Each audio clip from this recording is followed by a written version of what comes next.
Доброе утро, дорогая республика. Программа «Утро Якутии», а в частности Руслан Чиров и Дарья Анкехова, приветствуют всех на телеканале «Якутия-24» и НВК «Саха». На календаре 9 ноября, день недели среда, и мы продолжаем радовать вас каждый день только позитивными новостями и интересными гостями. И вот что сегодня нас ждет в нашем утреннем эфире. Якутия провела всероссийскую акцию «Этнодиктант». Сколько человек принимало участие и что дает данный проект, нам сегодня об этом расскажет гость студии. По своим фотографиям можно узнать, чем ты болеешь, и предотвратить ее. Об этом мы расскажем в нашей постоянной рубрике «Мой доктор». А в рубрике «Полезные советы» наша активная зрительница поделится своими советами, как стирать вязаную шапку. Также традиционно в среду гостем нашей студии становятся специалисты из офиса «Мои документы». Сегодня они расскажут нам о субсидиях на ЖКУ. Так что оставайтесь вместе с нами и не забываем делиться своими новостями на нашем телеграм-канале «Утро Якутии». Также можете отправлять ваши поздравления на номер 8 914 273 44 88. Ну а минувшим днем по якутским поверьям у быка холода вырос первый рог. С этого дня начинается устанавливаться стойкие зимние морозы. Следующее похолодание ожидается 21 ноября, когда кончик рога быка заостряется. Ну а какая погода за окном, давайте сейчас узнаем. В центральных районах температура воздуха на 6 часов утра была на отметке минус 30 градусов. В Заречной группе 24-38 градусов ниже 0. В южных районах до минус 11. В Вилюйской группе 14-29 со знаком минус, в Нижнеленских 33 ниже 0. В западных 9-6 со знаком минус, в Колымендигирской группе улусов до 35 градусов мороза. В Янских 18-27 ниже 0. На северо-западе до минус 26. В Якутске температура воздуха на 6 часов утра была на отметке минус 31 градус. Атмосферное давление 750 миллиметров ртутного столба. Ветер северно-северо-западный 1 метр в секунду. Сегодня днем без существенных осадков. Ветер северный 1,4 метра в секунду. Температура воздуха ожидается до минус 22. Ну а сейчас давайте узнаем, что произошло, пока мы спали. Начнем мы эту рубрику со вчерашнего природного явления, за которым, думаю, наблюдали все. Так, минувшим вечером произошло сразу несколько астрономических явлений. Это полнолуние и затмение, которое закрыло кармический коридор. Полнолуние, происходящее в последний месяц осени, зовется Бобровым. Возможно, дело в том, что именно в этот период хвостатые готовятся к холодам. А может и потому, что в ноябре охотники расставляют капканы на бобра для добычи меха. Другое название «Кровавая луна» это явление получило лишь потому, что спутница Земли приобретает красно-оранжевый оттенок.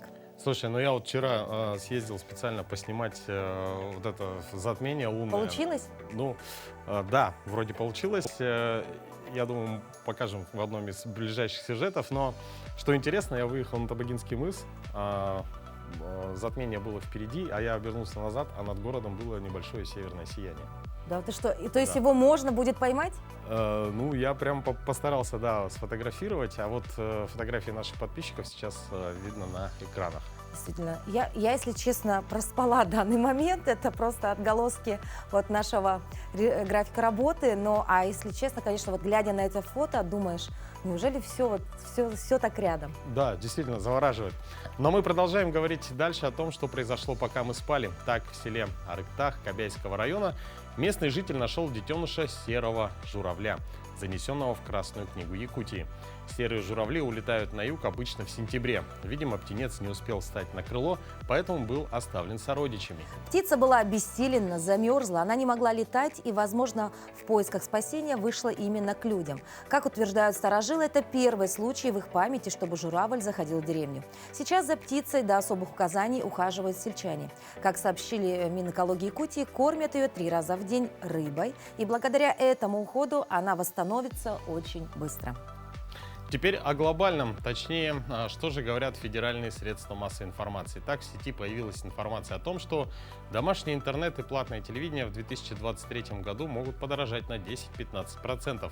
Связано это в исследовании Telecom Daily, с которым ознакомились «Известия». В числе причин рост инфляции, цен на оборудование, процентов по кредитам, а также колебания курсов валют.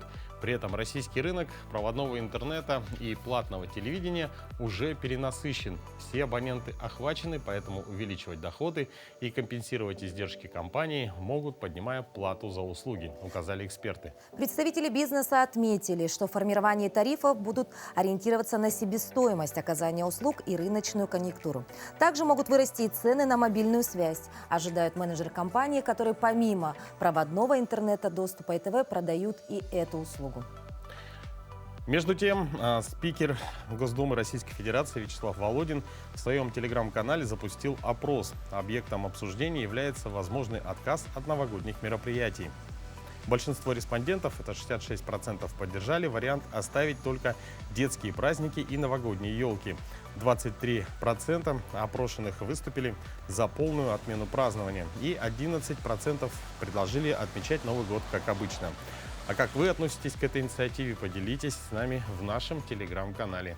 Действительно, этот вопрос волнует многих горожан нашей республики, и наше правительство тоже на данный момент обсуждает пока еще отмену тех самых новогодних праздников.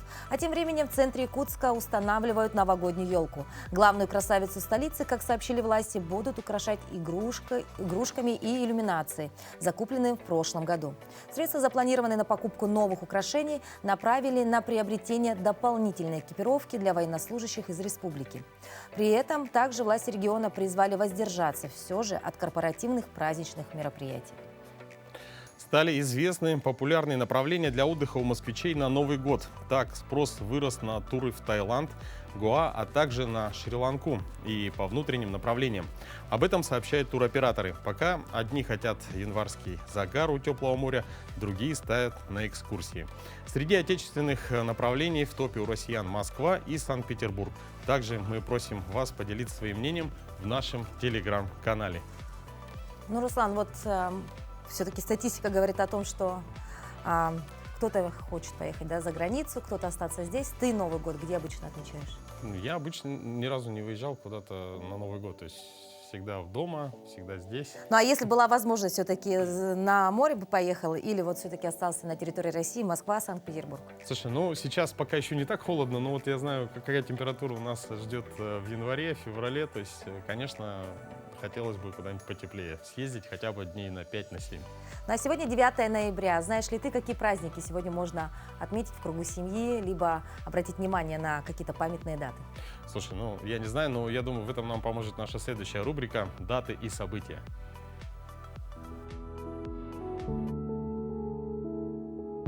На календаре 9 ноября. Сегодня отмечают Международный день против фашизма, расизма и антисемитизма, Международный день антиядерных акций, Всемирный день лизинга. По народному календарю «Зарок на Параскеву». На Руси в этот день было принято давать обеты, обещание выполнить какую-либо работу или сделать какое-либо нужное дело. Этот день в истории. 1799 год. Переворот 18-го Брюмера поставил точку в истории французской революции. 1923 год. Подавлен пивной путч в Мюнхене, руководимый Адольфом Гитлером. 1938. В Германии начались массовые погромы против евреев. Хрустальная ночь. 1961 год. Брайан Эпстайн посетил кафе Cavern Club, где услышал The Beatles. 1989. Началось разрушение Берлинской стены. В этот день родились 1818-1883 Иван Тургенев, русский писатель. 1885-1922 Велимир Хлебников, русский поэт и прозаик, ведущий теоретик футуризма. 1890-1950 Григорий Кулик, советский военно-начальник, маршал и герой Советского Союза. 1929 Александра Пахмутова, советский и российский композитор, пианистка, народная артистка СССР. 1936-1992 Михаил Таль, советский шахматист, 8-й чемпион мира по шахматам, международный гроссмейстер. Именины сегодня у Андрей, Афанасий, Вилли, Иван, Капитолина, Максим, Марк, Николай, Сергей, Степан.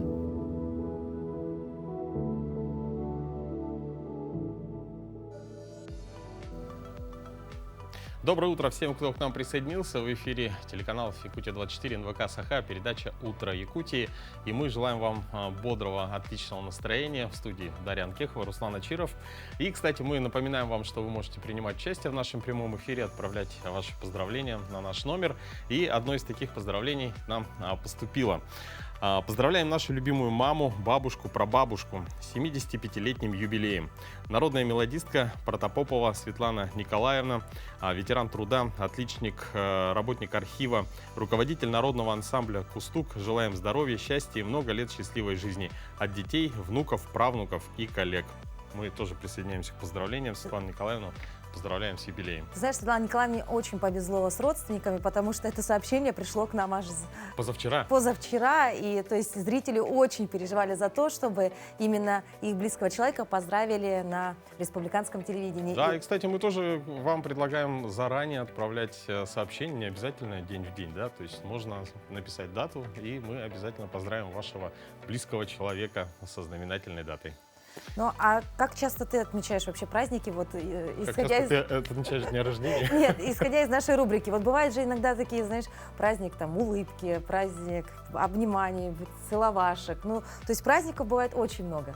Ой, ну, вообще я не такой человек, как я помню в каком-то советском фильме. Очень такая смешная ситуация была, когда у человека был календарь с собой, и каждый день был хороший повод. Вот. Но я не из таких людей. Ну, для меня день рождения близких, родных и какие-то знаменательные даты. Ну, конечно, Новый год. Ну, Руслан, конечно же, тебя многие жители республики знают не просто как ведущего «Утра Якутии», но а также как ведущего различных мероприятий и артиста с твоей популярной песней, да. И вот новость о том, что все-таки отменяют новогодние праздники, ты за или против? Слушай, ну, я на самом деле как бы поддерживаю то, чтобы особо, как бы, наверное, праздники, ну, празднование вот такое на широкую ногу, как бы, наверное, стоит, наверное, немножко подприжать, да. Ну, а так, конечно, я думаю, у себя, в кругу семьи, все-таки это праздник семейный, то, конечно, обязательно нужно будет справить, ну, отпраздновать так, как и, в принципе, обычно. А тем временем, Руслан, услуги на заказ Деда Мороза и Снегурочки на дом вырос практически там в 2 раза, представляете? Серьезно? Вот так, да. То есть сейчас Снегурочки и Дед Мороз в цене. Видимо, все-таки у нас, возможно, праздника и не будет, но для детей Новый год он Нет, нельзя, остается. как бы, да, лишать детей этого замечательного праздника. Ну, а, друзья, мы сейчас прервемся на небольшую паузу. Оставайтесь с нами, и мы продолжим вновь в этой студии.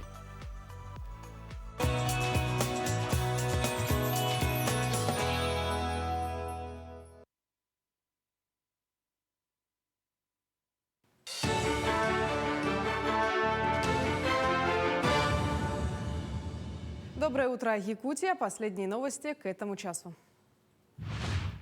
Паромные перевозки по маршруту Жатай-Тихтюр временно приостановлены до 10 ноября из-за интенсивного установления ледостава и ухудшения гидрологической обстановки на реке Лени.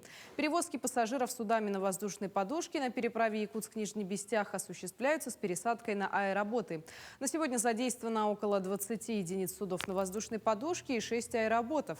Министерство транспорта республики рекомендует заранее спланировать свои поездки и по мере возможности воздержаться от них в период межсезонья. Тем временем в республике состоялось установочное совещание среди военкомов республики и органов местного самоуправления для координации работы в призывной кампании под руководством заместителя председателя правительства республики Ольги Балабкиной. Мероприятия призыва будут проводиться в плановом порядке в сроки, установленные законодательством Российской Федерации. Призывники будут направлены в учебные соединения и воинские части. Напомним, в этом году в России осенний призыв на военную службу стартовал 1 ноября. У нас в республике Саха-Якутия, как правило, в этот призыв 14 муниципальных образований северные, которые находятся в северных широтах, по традиции призыв граждан не производят.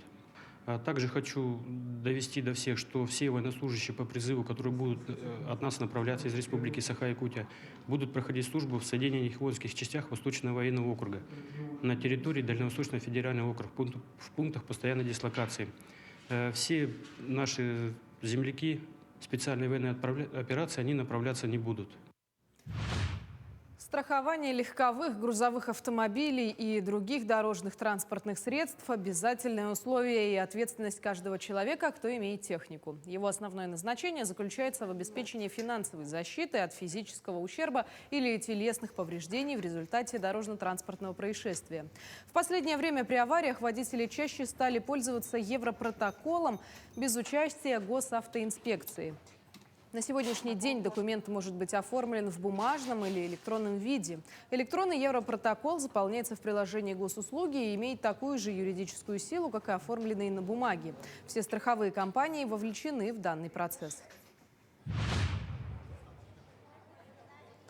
В рамках празднования Всемирной недели качества в столице Якутии Республиканский центр пищевых технологий проводит большое количество мероприятий. Так, в Макс-маркете организация провела мастер-класс по определению натуральности продукта в домашних условиях. На мероприятии показали способы определения качества творога, сливочного масла, молока и меда. Сегодня мы покажем, как определить качество молока и вообще молочных продуктов, меда, например, в домашних условиях. Вот, например, у нас первую пробу покажем на определение фальсификации молока крахмалом, например. Крахмал добавляют, чтобы консистенция молока была погуще, например. Здесь мы видим, вот, если с крахмалом, например, синеет, он цвет совсем меняется. Если молоко натуральное и хорошее, цвет не меняется, остается такой же цвет йода. Вот видите, сразу вот сравнение посмотрим.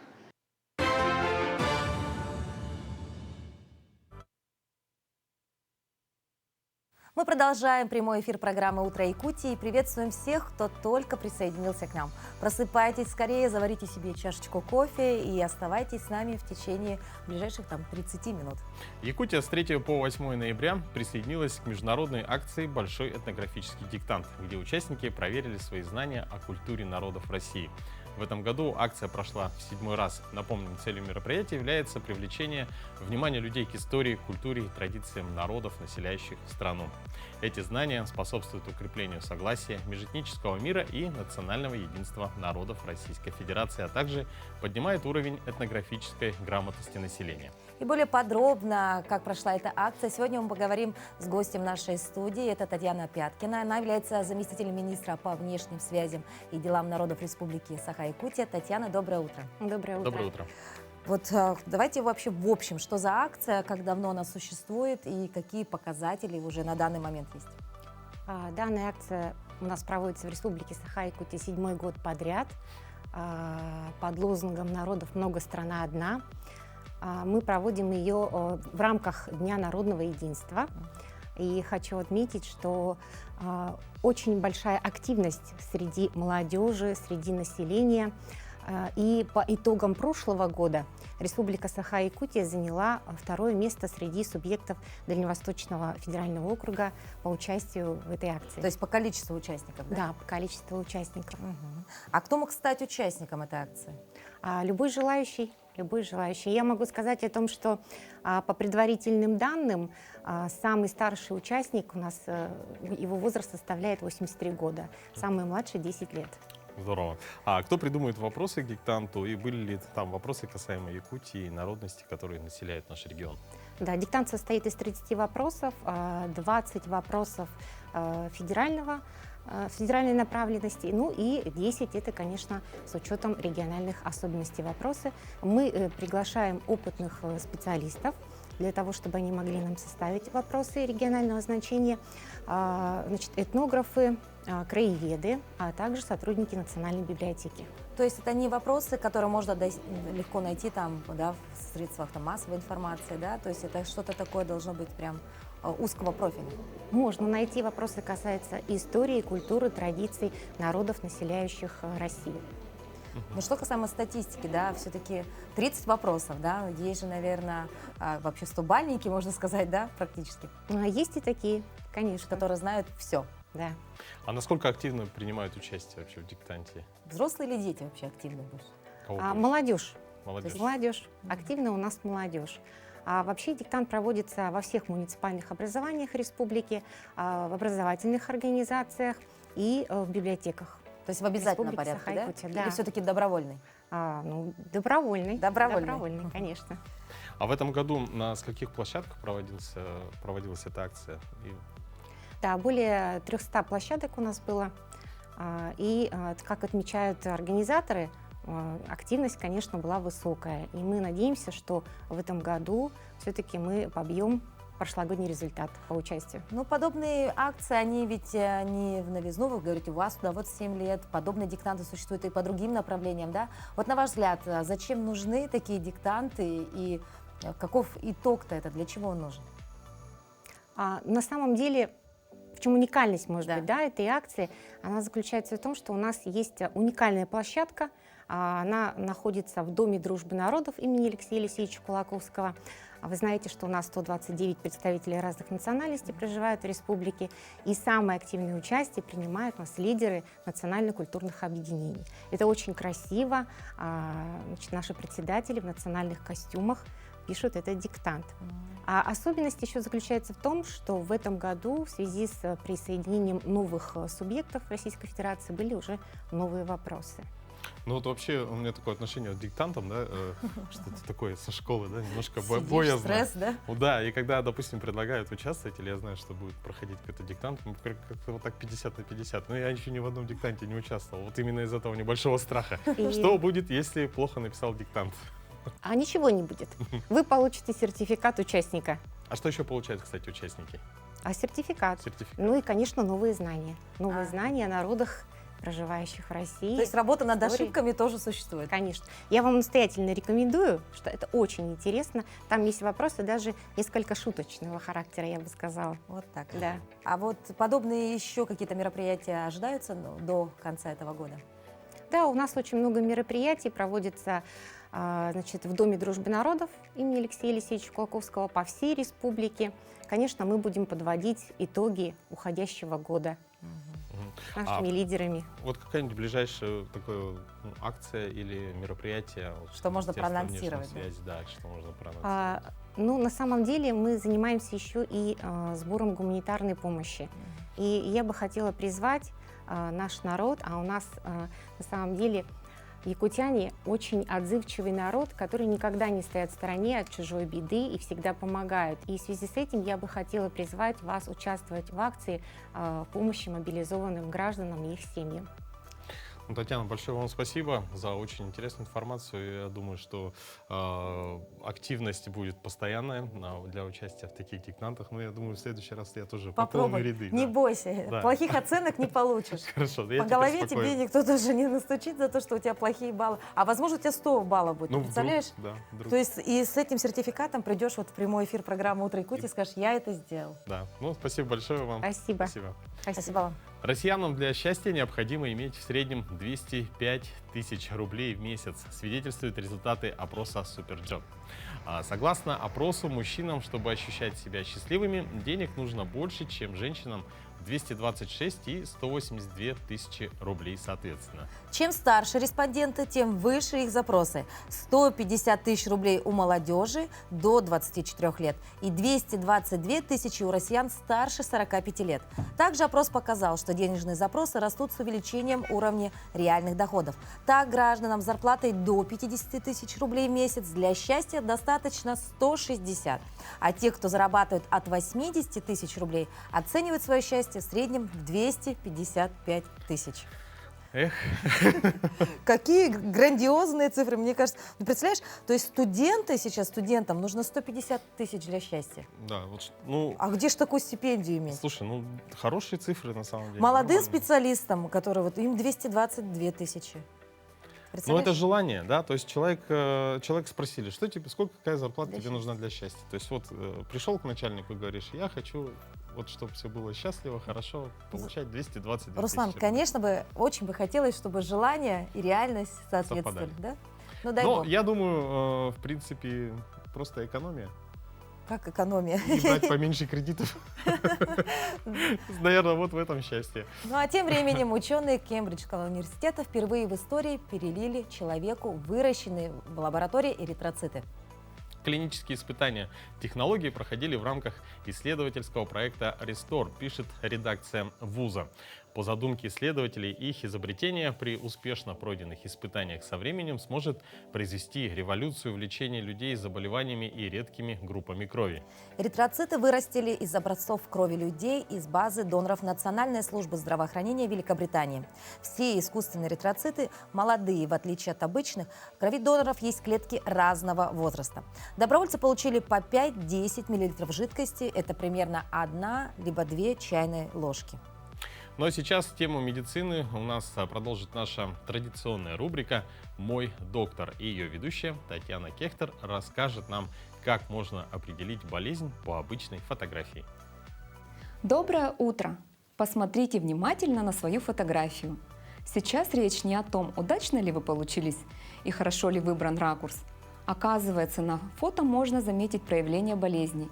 Присмотритесь. Ретинобластома. Иногда на фото со вспышкой получается белый зрачок. Это может быть признак ретинобластомы, злокачественной опухоли сетчатки глаза. Она прорастает в сетчатку и разрушает сосуды, поэтому в свете вспышки они приобретают не красный, а белый цвет. Ретинобластома часто встречается у детей, почти всегда эта опухоль диагностируется у детей в возрасте от 2 до 5 лет. Симптомы болезни: белая окраска зрачка при направлении света в глаза, как, например, при съемке со вспышкой, ощущение, что глаза смотрят в разном направлении, покраснение и отек глаза. Ксантелазмы. Вы заметили, что на фотографии на коже бывают белые бляшки? Это ксантелазмы, которые имеют вид желтовато-белых подкожных скоплений жирового вещества. Они безболезненны, располагаются на веках и окологлазничной области. Ксантелазмы – это разновидность доброкачественных образований, которые возникают, когда в крови существенно повышено содержание липидов. Рекомендуется диета с пониженным содержанием жиров, гиполипидемические препараты, удаление ксантелазм лазером или хирургическим. Если на фотографии белки глаз выглядят голубоватыми, это может быть признак отсутствия коллагена первого типа. Этот белок участвует в построении костной ткани, а также входит в состав склер глаза и придает им белый цвет. Когда коллаген отсутствует, склеры становятся прозрачными и сосуды приобретают голубой или фиолетовый оттенок. Симптомы остеогенеза – это хрупкие кости, деформация костей, такие как искривление ног, изменение цвета белка глаз, склеры, бочкообразная грудь, искривленный позвоночник, лицо треугольной формы, мышечная слабость, кровоподтеки и синяки на коже, а также мягкие обесцвеченные зубы. Спасибо большое, да, нашего доктора. Благодарим еженедельно, потому что полезная информация про здоровье, она всегда актуальна. И самое главное, что она доступна благодаря нашим прямым эфирам. Да. Ну, а мы продолжаем наш эфир. И, Дарья, по-моему, сейчас будет твой сюжет, да? Да, будет мой материал, потому что совсем недавно я побывала в командировке и познакомилась с замечательной женщиной, которая проживает в Хангаласском Улусе. Ее работы – это достояние не только района, а всей республики в целом. Я вообще профессиональный закройщик по верхней одежде. И когда на пенсию ушла, 20 лет назад уже, и я занялась пошивом для себя, для души, лоскутным шитьем занималась и национальной одеждой. Национальную одежду я узнала в 96-х годах от Светланы Ивановны Петровой, доцента СВФУ Амусова. И я у нее обучалась 5 лет. Я занялась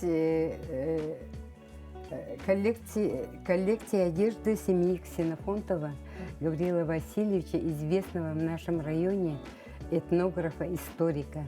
Это одежда его семьи. То есть вы сделали реплику, да? То есть копию сделали? Да. В то время носили жабо. Жабо, перчатки, шляпки носили. Но сейчас вы в этом не ходите? Это у вас просто как коллекция? Я хожу. Ходите вы сами так? Так, здесь по Покровску? На эссе хожу. На эссе ходите, носите вот эти вот красивые. Наверное, самая красивая на эссе, наверное. Да. Не просто якутская, можно сказать, да? У них совсем особенное все. Потому что тут оно как двухъярусное. То есть здесь Да, да. один Да. уровень и другой Да, уровень. То есть это не двухъярусная. совсем такой типичный холодай, да? Да, Тут да, несколько да, ярусов, да? да, да. Мы знаем, что Мгм. вы знамениты своими шляпками, дорогие друзья. Да. Обратите внимание, такого мастера в республике, мне кажется, будет очень сложно найти, да? Да. Я как начала вот эти шляпы к этим костюмам, кстати.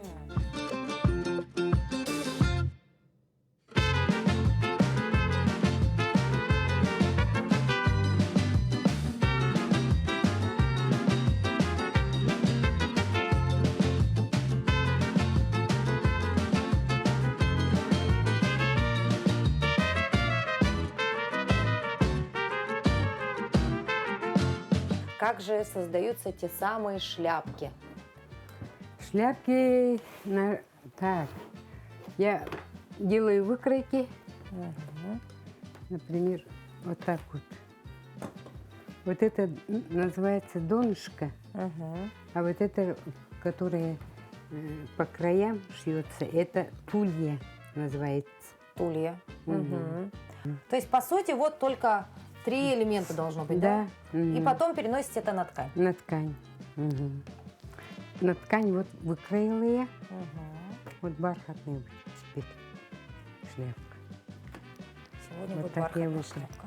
Вот я выкроила по лекалу, по этой выкройке. Вот так.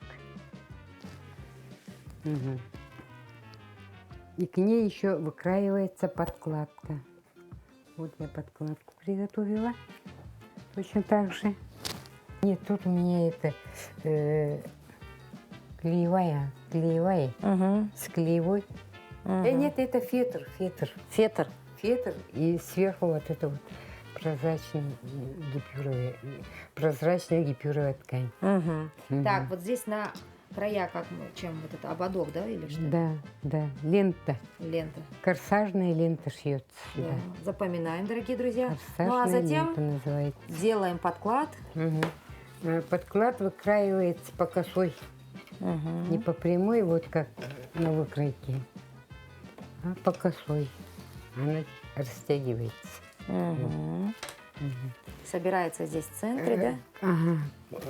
Косая ткань, вот на макушке вот так собираем. А помимо шитья у вас есть еще какие-то увлечения? Помимо шитья я могу рисовать маслом, лепить глиной. Ой, то есть талантливый человек, талантлив во всем, да? Все умеете, все время учились чему-то новому. Да. А сейчас есть какая-то мечта, может, что-то еще новое узнать, познать? Сейчас, да? Да. Ну, что я еще не умею? Что вы еще хотели сделать? Научиться? Машину водить не умею. Машину хотите научиться водить? А почему бы и нет, да? Да. Я национальную одежду очень люблю. Я пропагандирую поэтому.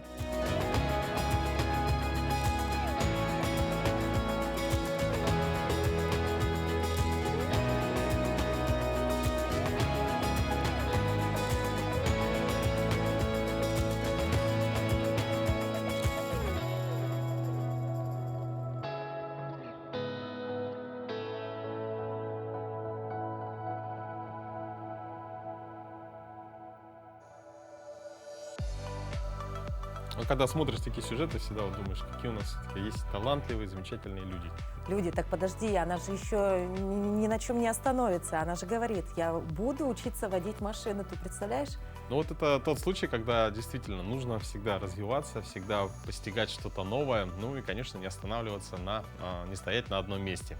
Ну, а продолжая тему шапочек, вот там я примерила очень красивые, да, шляпки. А сейчас мы поговорим уже про вязаные шапки. Ведь наша зрительница Людмила Иванова решила поделиться с нами, значит, теми самыми советами, как правильно нужно стирать вязаную шапку. Сегодня мы стираем вязаную шапочку, вот такую вот, она грязная. И вот и покажу вам, как нужно стирать вообще вязаные вещи. Берем, значит, теплую воду. Это вот шапочка, она полушерстяная. Берем теплую воду, не горячая. Вода должна быть не горячей и не холодной. Вот сюда мы наливаем, ну, любой порошок. Берем любой порошок, вот так вот немножко сыпем, даем раствориться порошку маленько, так вот, шапочку погружаем в воду и стираем. Вода должна быть теплой, комнатной температуры желательно. Если у вас шапочка шерстяная, то она сядет очень сильно. Любую вязаную вещь нужно стирать, не выкручивая, просто воду отжимаем. Вот шапка очень грязная, можно его перевернуть вот так вот, потом еще немножко вот так вот отжимаем. Шапочку, вот когда все постирали, вот вода уже черная стала, мы его вот таким вот образом, как ткань, не выкручиваем.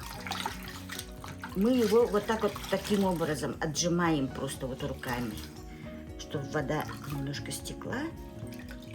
И все, сейчас воду поменяем и ополоснем. Воду поменяли, теперь вода должна быть такой же температуры, как и при стирке она была. Теперь можем налить немножко кондиционера, ополаскивателя, ну, чтобы был запах такой приятный, и чтобы шапочка была мягкая. Ну, любое средство такое ополаскивающее. Тоже погружаем шапочку в воду. Так вот его тоже ополаскиваем. Теперь мы его тоже также отжимаем. Вот так вот. Сейчас покажу, как его будем сушить. Теперь на сушилке мы стелим полотенце, чтобы вот это остатки воды полотенце впитает в себя. Шапочку сушим в расправленном виде. И сушим таким образом, чтобы она, ну вот, как вы одеваете его. Если шапочка с отворотом, например, вот так вот, да, то его с этим вот с отворотом так и сушим. Передаем форму и так оставляем мы его, ну на часик, на полтора, пока вот это вот влагу впитает полотенце. Теперь полотенце убираем и шапочку ставим просто вот так вот на сушилку. И возле батареи можно поставить сушилки, и шапочка быстро высохнет. Но обязательно передать форму надо, как вы носите. Это обязательно. А то как высушится, она так и останется. Руслан, а если бы эта шапка была вот той самой шапкой-невидимкой из детских сказок? Слушай, ну было бы здорово, да. Надел шапочку и Улетел. ходишь, да, никто тебя не видит. Ну, а, кстати, если обращаться к сказкам, то там же был еще ковер-самолет. Да, Тоже действительно. хорошее А на нем изобретение. какие прелести были? Сел и улетел, правильно же? Да, но в целом мы и сейчас можем сесть на самолет и улететь куда захотим, да? Но а когда-то это было целым событием, и мы сейчас обратимся к истории и вспомним об историческом событии почти вековой давности, о прилете первого самолета в Якутии.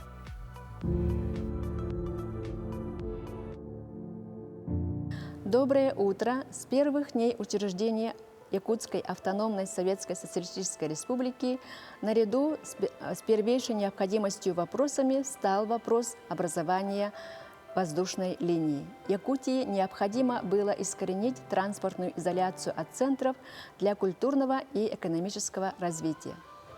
Максим Кирович Амосов отправлял соответствующие письма Иркутску, и в результате подготовительных работ привезли первый самолет на пароходе «Пролетарий» с Ленских приисков. 8 октября 1925 году состоялась презентация первого самолета в Якутске, который сделал посадку на Зеленом лугу.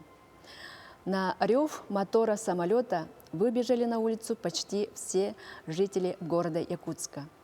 Некоторые забрались даже на крышу своих домов, чтобы увидеть поблизости доселе неизведанную птицу. Не остались в стороне и учреждения, которые отменили свои заседания.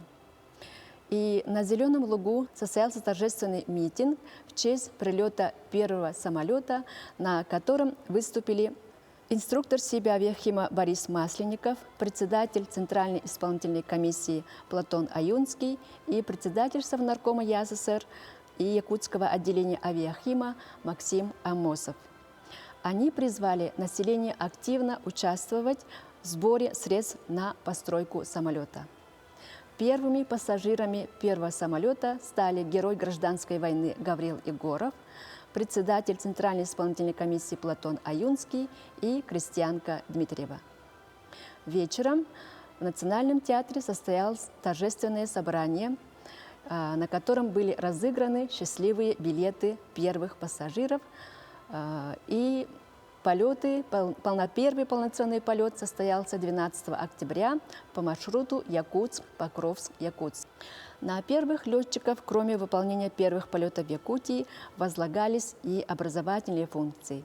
Так, на протяжении октября и ноября месяцев первые летчики прочитали 27 образовательных лекций и провели месячные курсы по авиаремонту для молодежи Якутии. Об этом писала центральная газета «Известия» в номере в январе 1926 года.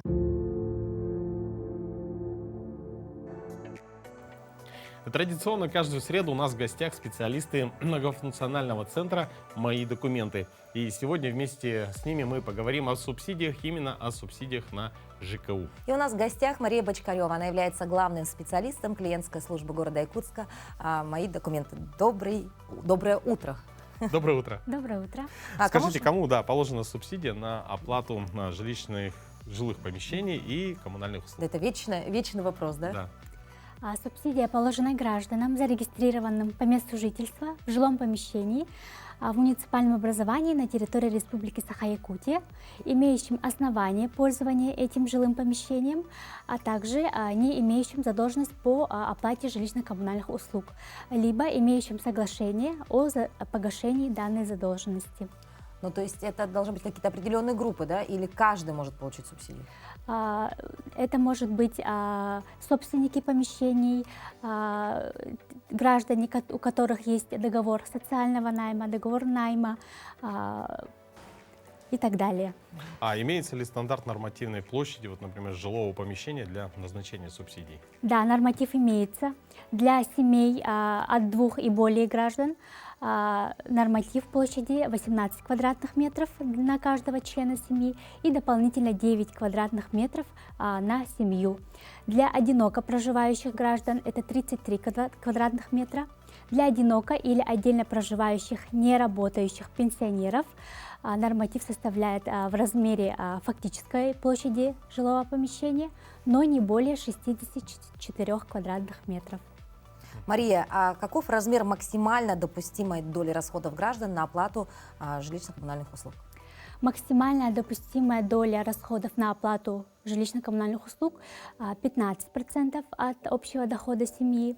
А для семей, имеющих 5 или более детей, это от 0 до 15%, в зависимости от совокупного дохода семьи и величины прожиточного минимума. А чьи доходы учитываются при расчете доходов семьи? При расчете доходов семьи получателя субсидии, вне зависимости от совместного или раздельного проживания, учитываются доходы граждан, являющихся по отношению к получателю субсидии или членам его семьи, супругами, родителями, усыновителями несовершеннолетних детей, несовершеннолетние дети, в том числе усыновленные дети. Ну, хорошо, допустим, я считаю, что мне должна быть положена субсидия, да? Высчитать ее будет мне достаточно сложно, да? Ну, вот это не так просто, кажется, да? Хорошо, проще же прийти, принести документы, а вы уже проверите. Вот какой список документов необходим? Все верно. Заявители подают заявление через центр «Мои документы».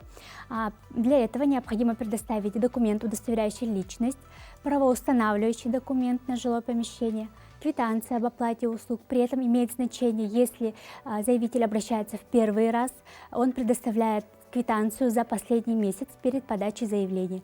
В случае переоформления, продления субсидий предоставляется квитанция за 6 последних месяцев. Также предоставляются документы, подтверждающие доходы за 6 месяцев. Если заявитель не работает, предоставляется трудовая книжка. Если имеются дети, справка из школы. Если назначены алименты, справка об алиментах. Если заявители или члены его семьи являются получателями мер социальной поддержки соответствующие документы. Это может быть пенсионное удостоверение, справка об инвалидности, удостоверение ветерана труда и так далее. Ну и реквизиты счета. Достаточно много документов, но я думаю, можно начать с одного пакета, а потом уже донести всегда можно, правильно? Донесение. Планового донесения у нас в центре нету, но можно донести документ в случае, если орган попросит донести соответствующий документ. Вот человек принес все документы, оформляет субсидию. Какой срок предоставления данной услуги? При подаче документов через центр «Мои документы» срок рассмотрения составляет 13 рабочих дней. Если обращение экстерриториальное, если у человека обращение в районе, 30 рабочих дней. И есть ли возможность электронной подачи заявления? Да, помимо окон центра «Мои документы», заявители могут подать электронное обращение через портал eyakutia.ru.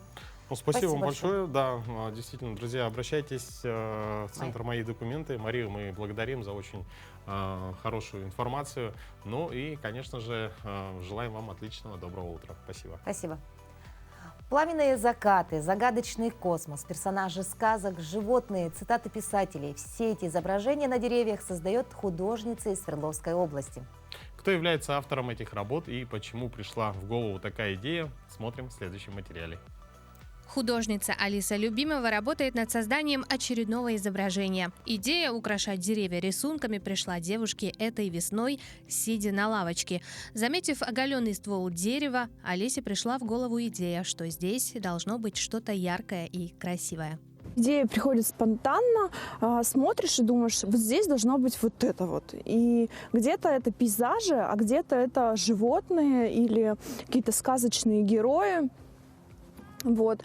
А бывает то, что смотрю и долго так анализирую, чтобы здесь было там хорошо смотрелось. Художница подчеркнула, что серьезно относится к выбору деревьев для рисования и руководствуется не только эстетикой, но и пользой для растений. Первое, что смотрю, это на те деревья, которые требуют именно обработки. После зимы на некоторых деревьях появляются морозобоины. Здесь нужно именно обработать дерево рано, чтобы дерево не рассохлось, да, не погибло. Вот. Второе, на что обращаю внимание, это на деревья, где произведен спил. То есть ветка сломалась, ее отпилили, да, и осталось открытое пространство. По словам Алисы, углубившись в это хобби, она узнала про ассоциацию, которая восстанавливает пострадавшие от разных факторов деревья и занимается лечением срезов и других повреждений коры и ветвей. На первом этапе с помощью специальных средств подготавливается поверхность дерева. Наносятся специальные растворы и мази, защищающие ствол от пагубного влияния света, сырости и насекомых. После этих процедур можно брать в руки краски и начинать рисовать на заживленной ране. На сегодняшний день у нас в России Мосприрода, она разработала технологию определенную, как восстановить выбоину, да, там, или спил дерева. Вот. Кратко расскажу, как делаю я. Я зачищаю, то есть дерево, да, наношу медный купорос и садовый отвар. Но это самое простое. По сути, там технология расписана гораздо широко. А приступая к рисованию после высыхания лекарства, Алиса использует только акриловые краски, поскольку они безопасны для деревьев. Ну и в завершение нашего утреннего позитивного эфира давайте перенесемся из Свердловской области в город Нерюнгри. Да, там у нерюнгринского фотохудожника Юрия Коковина появилась новая модель. Примерно в апреле этого года на свет появился бойкий лисенок, который вместе еще с 3 своими сородичами попал в поле зрения Юрия Николаевича. Но именно один привлекает к себе наибольшее внимание. А почему, узнаем из нашего сюжета. В свое время вблизи карьера Гранитной предприниматель Владимир Гончаров вырыл озеро. Туда стали прилетать стаи чаек, что не мог оставить без внимания нерюнгринский фотохудожник. Я начал снимать перелет огромные стаи сизых чаек.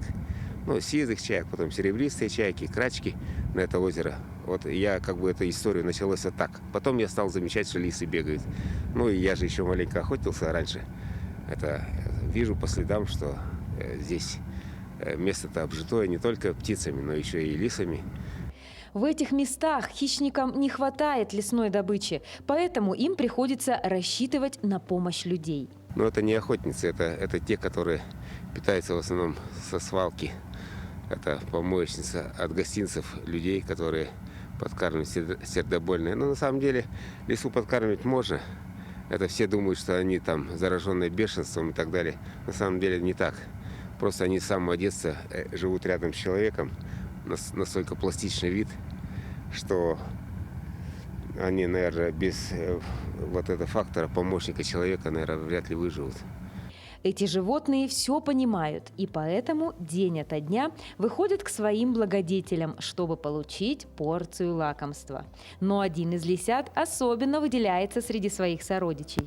Одна самая отчаянная, которая самая маленькая, но она самая бойкая.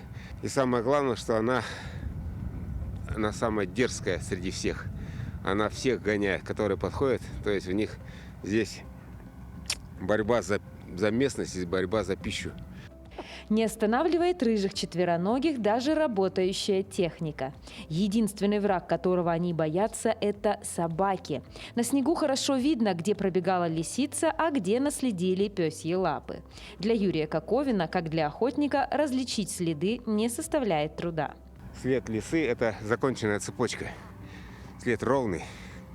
С любознательностью она обязательно пройдет там, где чистый грунт вывершил, вдруг что-нибудь там лежит. Она обязательно посмотрит. Собака никогда этого не сделает. Она будет бегать по дорогам. И у нее нету такого, знаешь, любопытства, как у лисицы. Лиса все это. Лиса замечает все изменения в природе. По следам вообще это целая лесная книга. Ее прочитать большое удовольствие. Юрий Николаевич удивляется тому, что рядом с техническим предприятием столько жизни, и приходит сюда, чтобы вновь на фотосессии встретиться со своими смелыми моделями. Ирина Лазаренко, Захар Головин, Нерингри. Замечательные фотографии, да, очень красивые. И, конечно, благое дело делает этот человек. Да, действительно. Ну и действительно очень красивые, интересные модели нашего нерингринского фотохудожника. Мы сейчас передаем слово нашей коллеге Надежде Саханской из новостного отдела.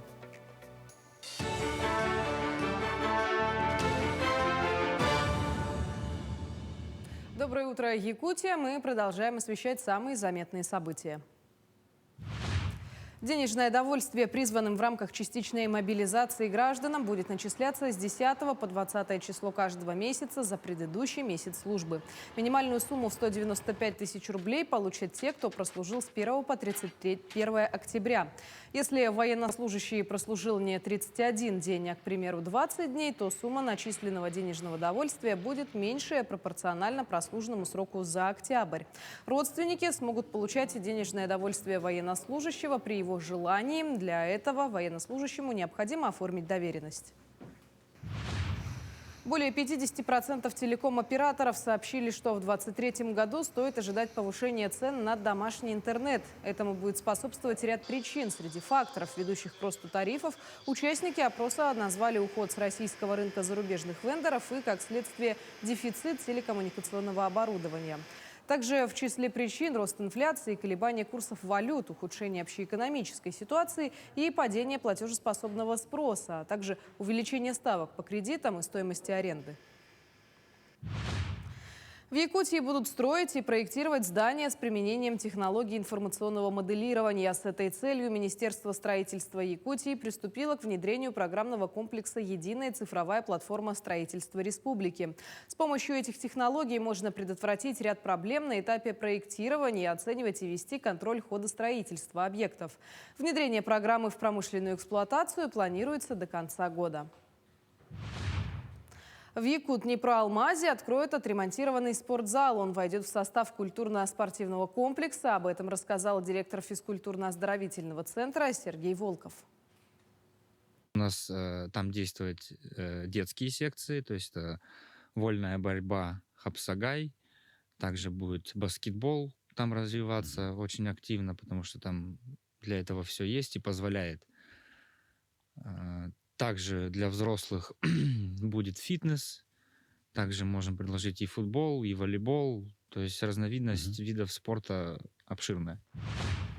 Возрождение традиционных видов промыслов – одна из задач, которую ставит перед собой Якутский колледж технологии и дизайна. Не просто научить студентов ювелирному, косторезному и другим видам искусств, но и показать, как это делали предки века назад.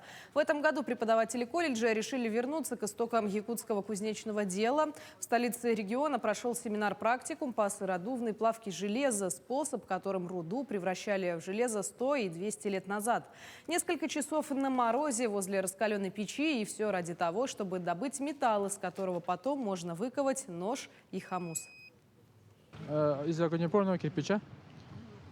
Ну, некоторые низ, например, красный кирпич, потом уже огнеупорные кирпичи. И сверху глина. И сверху вот глина, чтобы воздух не поступал холодный. Древесный уголь и руду чередуем, короче, этажами здесь в печи.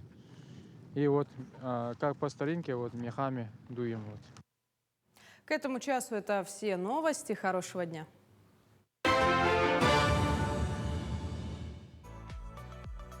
Спасибо большое нашим новостным коллегам, дорогие друзья. Ну а это была программа «Утро Якутии» на каналах Якутия-24, НВК Саха. Вот таким было это утро среды. Ну а мы увидимся уже завтра в это же время. До новых встреч. Доброго утра.